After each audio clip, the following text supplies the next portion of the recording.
ಆತ್ಮೀಯ H16 news ಅರ್ಧದೇ Siddaramaiah ಸ್ವಾಗತ. ನಾನು ನಿಮ್ಮವ್ವ MI ಅದು ಮಲ್ಲಪ್ಪ ಜ್ಯೋತ ಅವರು. ಯಾಕೋ ಏನು ಇತ್ತೀಚಿನ ದಿನದಲ್ಲೇ ಅದರಲ್ಲೂ ಕಳೆದ ಒಂದು ವರ್ಷ ತಿಂಗಳಲ್ಲೇ ಮೋದಿಯವ್ರ ಸರ್ಕಾರ ಭಾಳಷ್ಟು ಟೀಕೆಗೆ ಒಳಗಾಗ್ತಾ ಇದೆ.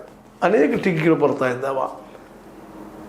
ಅದೇ ಕಾಲಕ್ಕೆ ಈ EVMದಿಂದ ಆಗಿರ್ಬೋದು, ಅದೇ ಕಾಲಕ್ಕೆ ನಮ್ಮ SIRದಿಂದ ಆಗಿರ್ಬೋದು, ಇನ್ನುಳಿದೆಲ್ಲನೂ ಅದೇ ಕಾಲಕ್ಕೆ ವೆಸ್ಟ್ ಬೆಂಗಾಲ್ ಸರ್ಕಾರವನ್ನು ಮಾಡಿದ ಮೇಲೆ ಘಟಿಸಿದ ಮೇಲೆ ಅಲ್ಲಿ ನಡೆದಂಥ ಗದ್ದಲಗಳಾಗಿರ್ಬೋದು ಇವೆಲ್ಲನೂ ದೃಷ್ಟಿ ಹಾಯಿಸಿದಾಗ, ಜೊತೆ ಈಗಂತೂ ರಾಮ ಮಂದಿರದ ಕಳ್ಳತನ ಅಥವಾ ದರೋಡೆತನ ಅಂತೂ ದೊಡ್ಡ ಇಶ್ಯೂ ಆಗಿ ಹೋಗ್ಬಿಟ್ಟದ.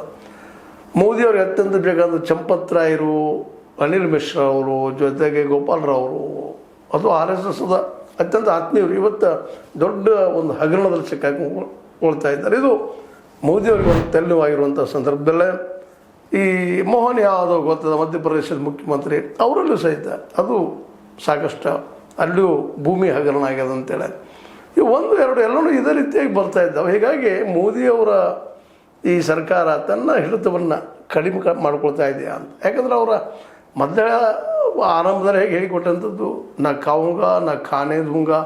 ಆದರೆ ಇವತ್ತು ಇವೆಲ್ಲ ತಿನ್ನೋದನ್ನು ನೋಡಿದಾಗ, ಇದೆಲ್ಲ ಮಾಡೋದನ್ನು ನೋಡಿದಾಗ ಇದು ಮಾತು ಸುಳ್ಳಾಯ್ತಾ ಅನ್ನೋ ಪ್ರಶ್ನೆ ಈಗ ಇನ್ನೊಂದು ಬಂದುಬಿಟ್ಟದ. ಭೂಪೇಂದ್ರ ಯಾದವ್ ಹೆಸರು ಕೇಳಿರ್ಬೋದು ನೀವು.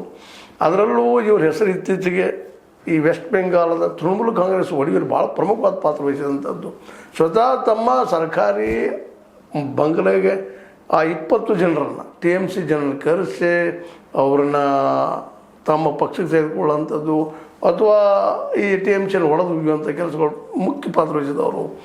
ಮುಂದೆ ಮಹಾರಾಷ್ಟ್ರದಲ್ಲಿ ಆಗಿರ್ಬೋದು, ಮೊನ್ನೆ ಬಿಹಾರದಲ್ಲಿ ಆಗಿರ್ಬೋದು, ಬೇರೆ ಬೇರೆ ಚುನಾವಣೆಗಳಲ್ಲಿ, ವೆಸ್ಟ್ ಬೆಂಗಾಲ್ ಚುನಾವಣೆಯಲ್ಲಿ ಮುಖ್ಯ ಪಾತ್ರ ವಹಿಸಿದಂಥವ್ರು ಅತ್ಯಂತ ಆತ್ಮೀಯರು. ಇವರು ಏಕಾಏಕಿ ಒಂದೇ ರಾತ್ರಿ ಒಳಗೆ ತಮ್ಮ 4 ಜನ ಹಿರಿಯ ಅಧಿಕಾರಿಗಳನ್ನು ಮನೆಗೆ ಕಳಿಸ್ತಾರೆ, ತೆಗೆದು ಹಾಕ್ತಾರೆ. ಅದು ಯಾಕೆ ಹೀಗಾಗಿ ಏನು ಕಾರಣ, ಯಾಕೆ ತೆಗೆದು ಹಾಕಿದರು? ಅದರಲ್ಲೂ ಮುಖ್ಯವಾಗಿ ಭೂಪೇಂದ್ರ ಯಾದವ್ ಅವರು ಎನ್ವೈರ್ಮೆಂಟ್ ಮತ್ತು ಫಾರೆಸ್ಟ್ ಅಂದರೆ ಅರಣ್ಯ ಮತ್ತು ಪರಿಸರ ಮಿನಿಸ್ಟರ್ ಅವರು. ಇವತ್ತಿನ ಮೈನಿಂಗ್ ಆಗಿರ್ಬೋದು, ಕಲ್ಲಿದ್ದಲು ಆಗಿರ್ಬೋದು, ಮತ್ತೇನಾಗಿರ್ಬೋದು ಎಲ್ಲದಕ್ಕೂ ಇವ್ರ ಕಡೆಯಿಂದ ಪರ್ಮಿಷನ್ ತೊಗೊಳ್ಳುವಂಥದ್ದು ಎಲ್ಲ ವ್ಯವಹಾರಗಳಲ್ಲೇ